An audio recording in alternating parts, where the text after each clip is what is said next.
Sveiki, mėlėjai, su jumis Lingita ir Sielos dvynių kanalas, veidrodinės sielos kanalas. Taigi sveikinuosi paukščių čiulbėjime, mūsų šiltame sezone, kada taip gera būti gamtoje, kuri mus tiesiog apsupa meilę, gydo mūsų širdis, gydo mūsų pasąmonę ir taip norisi eiti iškart į meditacijas. Taigi meditacijos lauks jūsų Juodkrantėje, kur laukia susitikimas ir labai džiaugiuosi, kurie užsiregistravę, tuoj apsikabinsime visi kartu. Taigi, mėlieji, Juodkrantėje savirealizacija ir pinigai. Kaip svarbu išeiti iš skaudžių santykių į savirealizaciją, kad netaptum gulinčių bejėgių žmogumi, o pradėtum veiklą, kuri tave džiugina, kas užprogramuota tavy, kas įdėta kūrėjo į tavo širdį, kas neša tau džiaugsmą, kad tai išeitų į dienos šviesą. Nes kada mes esame kvantiniuose santykiuose, kada mus aktyvuoja žmogus, nesvarbu koksai žmogus, kalba eina apie jūs, apie mus, apie mane konkrečiai. Yra taip, kad šita aktyvacija ne šeimos kūrimui, o tam, kad mes iš savęs ištrauktume aukštesnės galias, aukštesnės jėgas, prisimintume, kas aš esu, kad manyje yra Dievo genai. Kodėl sakau Dievo genai? Dabar labai svarbi informacija jums pasakysiu. Mes buvome sukryžminti ir dalis mūsų genų yra reptilinės. Lygiai kaip reptilinės smegenys pirmosios, tai yra vadovėliai, tai aš neišsigalvoju kažko, tiesiog viskas susidėlioja kaip puzlė į vieną vietą.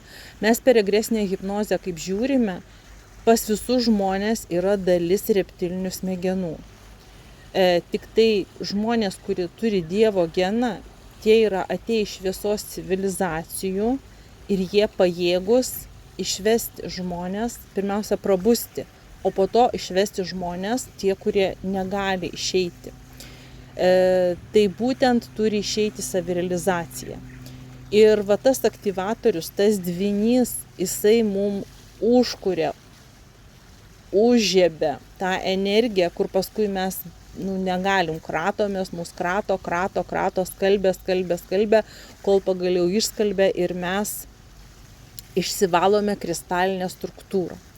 Kas neaišku, apie ką kalbu, kaip kalbu, rašykit komentaruose, nes jau tikrai pati 7 metai esu šitoje kelionėje ir jau esu savirealizacijoje, todėl, kad mes kiekvienas turim talentą ir užduotį įvykdyti šitoj žemėje tam tikrą misiją.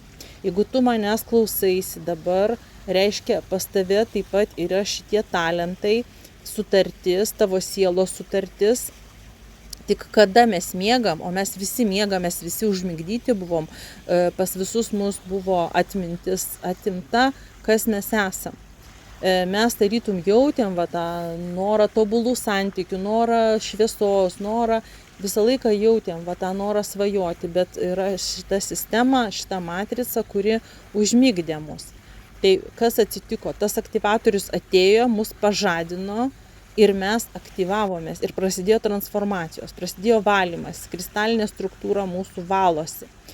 Kodėl? Todėl, kad mes daug tokių yra pasaulyje, kurie kalbam praktiškai tą pačią kalbą, tą dvasinę kalbą, kur mes susikalbam.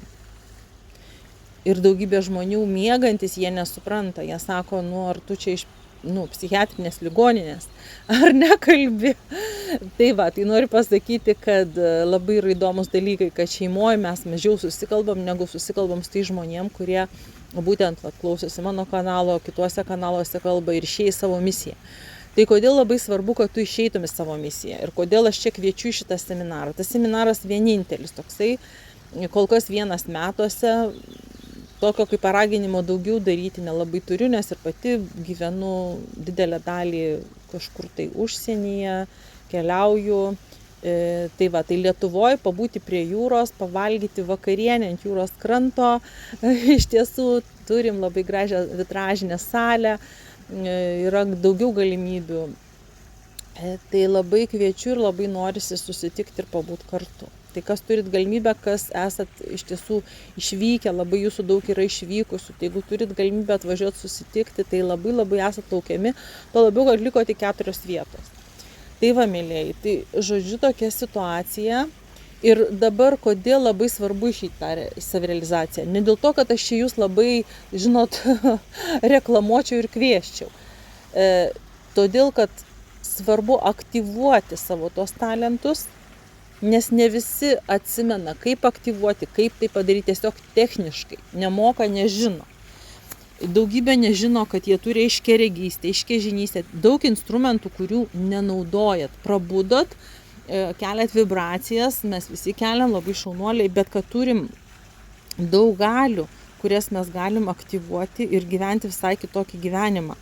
Taigi mūsų šitie visi aktyvatoriai, sielos dvynys, kvantinis mokytojas iš tikrųjų aktyvuoja mumise galias, tai būtent telepatinį ryšį, kuris išlieka paskui visam laikui.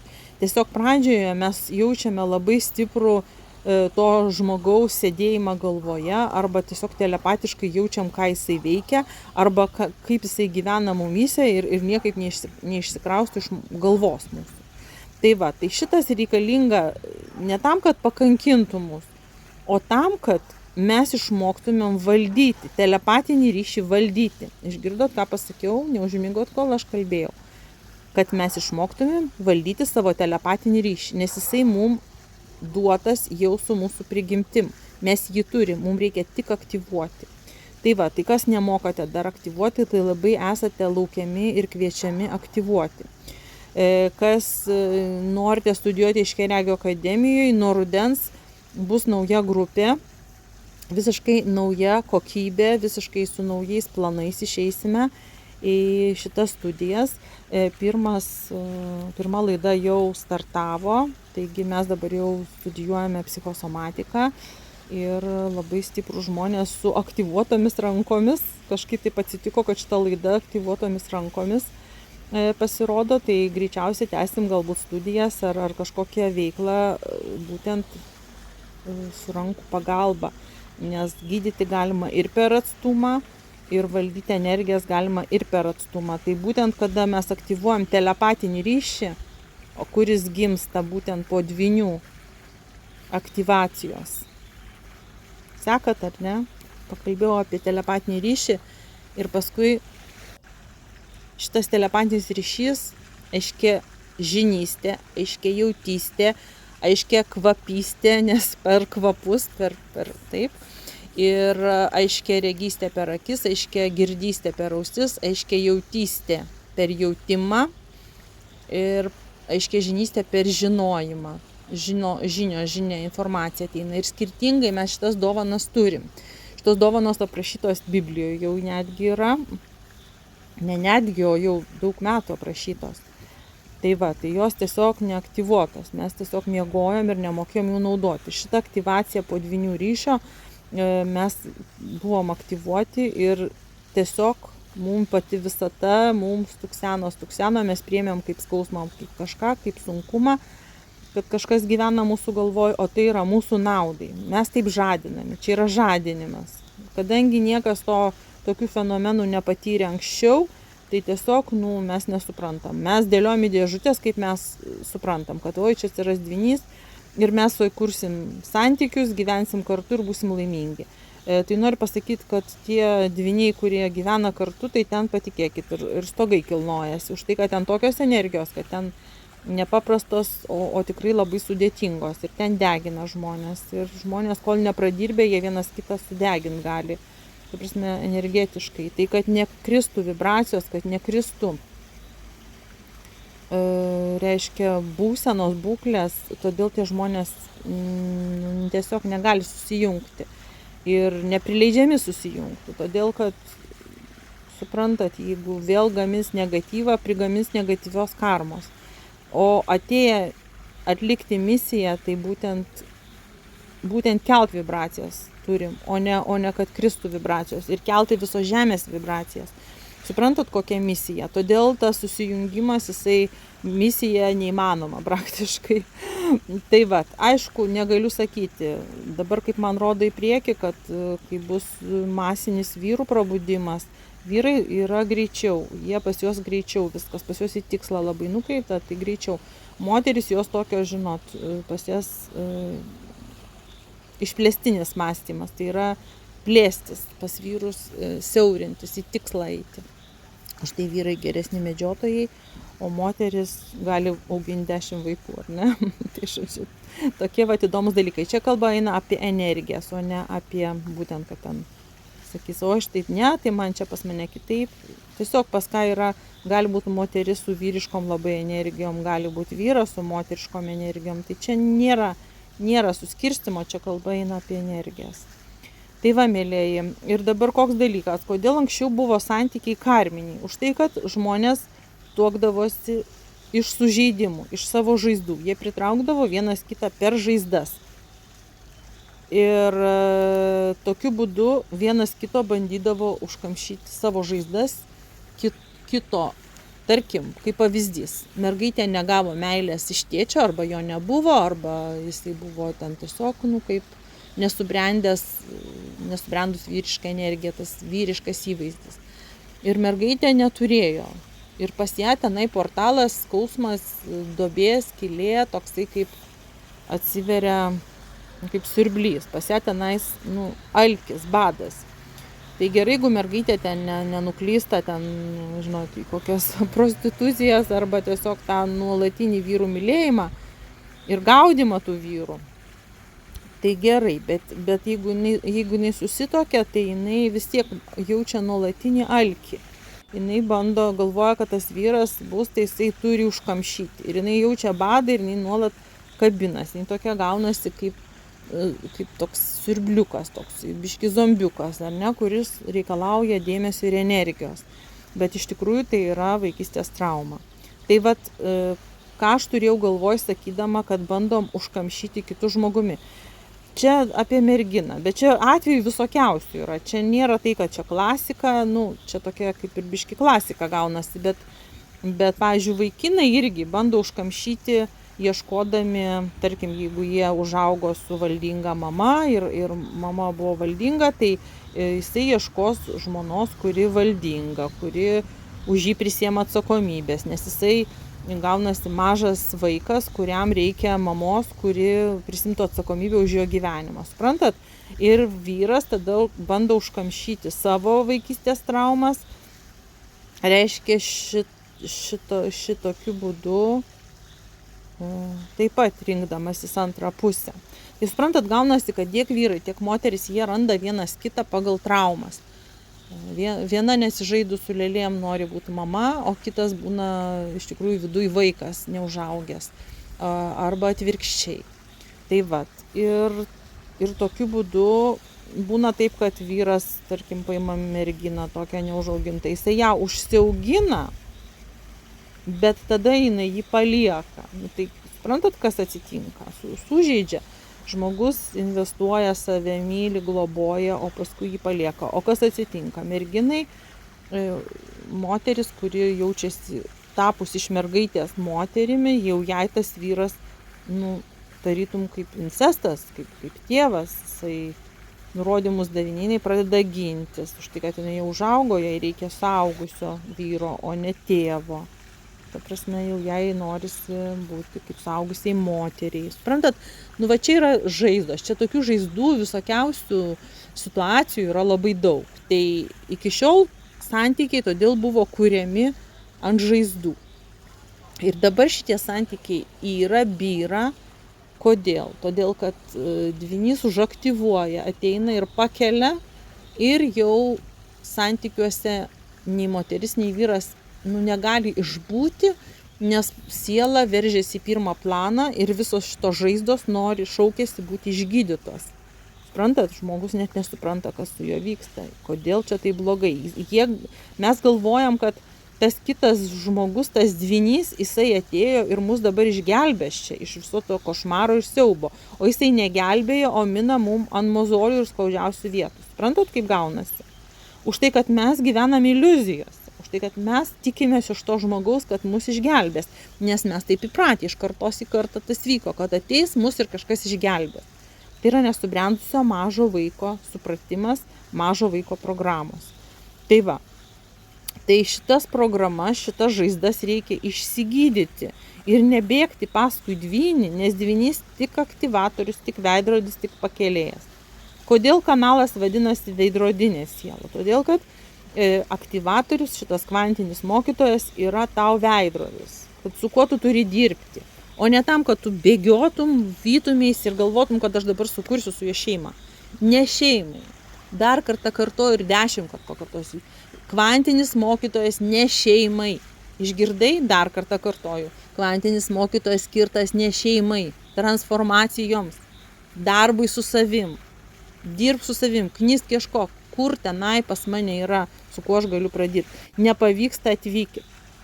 Kreipkitės. Dabar jau turiu aparatūrą, kur galima nufotografuoti ir aurą. Galima čakrų darbą. Iš tikrųjų, per regresinės hipnozės jūs patys viską pamatot. Ne aš už jūs kažką tenais pasakau, aš tiesiog vedu, jūs pamatot. Ir per šitą vedimą jūs patys tampat aiškiaregiais, aiškiažiniais, aktyvuojam jūsų galias. Tai va, mėlyjei, kas norit labai greitai išeiti į savirealizaciją, tai tiesiog kreipkitės ir žiūrėsim, čia nedaug laiko liko iki mūsų šitos stovyklos, nes stovyklose labai per trumpą laiką pradirbam. Labai daug programų, suprantat? Jeigu per sesiją, tai kiek 1,5–2 valandas, tai kiek mes čia galim pradirbti. O per stovyklas mes būnam kartu šitam lauke, mums labai daug pakelia, mes viens iš kito išmokstam, mes pasikalbam, mes pabendravom, pamatom, kaip kiti dirba, kaip kiti gyvena, suprantat? Tai va, tai žodžiu, esat labai laukiami. Jeigu nepavyks papulti, tai vis tiek rašykite, tuomet žiūrėsim, gal organizuosim kažką dar daugiau, įdomiau, nes tikrai neapsistoju vienoj vietoj, judu į priekį, nauji projektai gimsta, naujos idėjos ir tokiu būdu visi augam, judam, tai va, ir daug žmonių išeina į misijas, todėl, kad jeigu jūs neišeinat į misiją, jūs pradedat sirgti, suprantat? Nes kaip galvojam, protų, čia yra blokas. Oi, kiek daug dabar vedlių, tai ką aš čia dabar į tą rinką nepataikysiu, aš ten, tokių visokių excusų ieškau. Excusai tai tokie atidėliojimai, atsikalbinėjimai, aš negaliu, aš nesugebu ir ten savęs menkinimai prasideda. Už tai labai reikia dirbti su savivertė. Tai va, ir menkinti savęs nereikia, nieks tavo vietos neužims, su niekuo tu nekonkuruosi. Nes žmogus, kuris konkuruoja, arba jisai tave kopijuoja, jisai toli nenuvažiuos. Jisai be reikalo tik eikvos energiją savo, svetimas idėjas įgyvendindamas, arba svetimas mintis kalbėdamas, suprantat? Ir jisai praranda laiko, nes neatveria tuo metu savo šaltinio. Reiškia, savo šaltinio nerado. Jis galvoja, čia baigėsi tie laikai. Kopijavimo, šitų visų konvejerių laikai baigėsi. Mes kiekvienas turim prieiti prie savo vidinio šaltinio, prie savo unikalaus talento, savo būtent šitų kodų, aktyvuoti sielos kodus, deaktyvuoti nereikalingas programas, aktyvuoti reikalingas ir taip eiti į savirealizaciją. Nes mes būsim, kas neišės savirealizacijas, toksai yra rusiškas žodis. Перевоплощение, tai yra į persikūnimą būsit išsiųsti, suprantat? Nėra tikslo visatos jėgoms laikyti tokių žmonių, todėl kad reikia kelti vibracijas, vibracijos turi kilti, o šitie žmonės šviesos nešėjai, jeigu užlaiko šviesą, suprantat, jie generuoja nešviesą. Tai va, tai nemiegok tenai kamputį susirietęs, nedepresuok, nes yra žmonės, kurie tave išves. Visada yra šalia pagalba, visada kažką gali paklausyti, atsiunčia tau žmonės, tu tik norėk, tu tik pareikšk norą, tu tik ženk žingsnį ir viskas pradės vystytis, vyniotis, rutuliotis, o vedlių iš tikrųjų yra per mažai. Jau galvoju, oi čia vedliai, kaip aš čia būsiu, jaučiu pašaukimą. Suprantat, dabar bus tokie laikai, pažiūrėkit, Italija jau krato. Dar drebėjimai, viskas. Žmonėm reikalinga, kad išvestų juos iš sunkių situacijų. Žmonės pasimetę, žmonės nežino, kodėl atsiųsti šviesos šitie nešėjai. Todėl, kad sielos šviesios, jos žino, pas jas yra genai, šviesos genai, kurie tiesiog intuityviai jaučia. Ir tas aktyvatorius, tas dvynys arba kvantinis mokytojas aktyvuoja šitos genus. Tiesiog išlukštena, išmuša, iš savęs tiesiog. Išneša, kad tu išeitum pagaliau į savirealizaciją, telepatinį ryšį ir iš viso tas ekstrasensorinės galias. Tai va, mėlėjai. Stebėkit TikToko kanalą, Lingita Bukauskas, nes ten dedu naujausią informaciją, trumpiausią informaciją, nes daug neprabudusių žmonių, kurie iš viso miegantis, bei jie kažkokių smūgių turi gauti, bent vieno sakinio, vienos minutės suvirškyti informaciją. Tai va, tai nes, čia yra mylinti auditorija, labai jums dėkoju, kad esate, labai dėkoju, kad tokia šilta auditorija, tokie šilti žmonės, todėl labai norisi jūs visus apsikabinti, su jumis būti, su jumis kalbėtis, bendrauti, susitikti. Tai va, mėlėjai, tai šiandien su jumis buvo Lingita ir Sielos dvynių kanalas. Būkit stiprus, būkit šviesus, nepalūžkit ir eikit į savirealizaciją. Iki susitikimo.